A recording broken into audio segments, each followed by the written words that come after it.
Hi guys! Welcome back to Regan's Cooking. So today's episode, we'll cook Chinese pepper beef stir-fry. Madali lang to. So let's begin. Ito yung mga kailangan nating ingredients. Kailangan natin ng beef, black peppercorn, green onion, butter, onion, garlic, carrots, red and yellow capsicum. We also need sesame oil, soy sauce, oyster sauce, cornstarch, and baking powder. So let's start. First thing, we need to marinate our beef. Lagyan ng soy sauce, then oyster sauce. Then isunod natin yung baking powder. Ito yung pinaka-important kasi it helps na mag-tenderize yung beef natin. Then, isunod na yung cornstarch and yung black pepper natin. Mix, mix, mix. It's cooking time! Pag-init na ng kawali. Then, maglagay ng butter.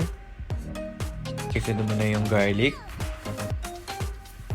onion.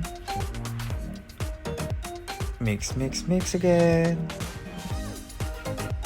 Then, drop your carrots.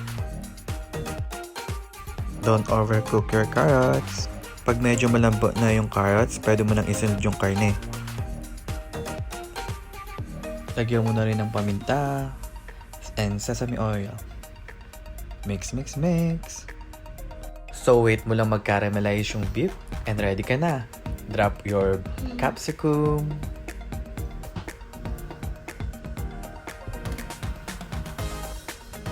And your greens. Voila! Ready na. Time for plating. Ooh, look at that. So glossy. There you have it. Enjoy! Luto na. Tara, Kenny. Manganta na. Kanyaman? To like and subscribe, hit mo na rin ang bell button para mag-notify ka kung may new video ko.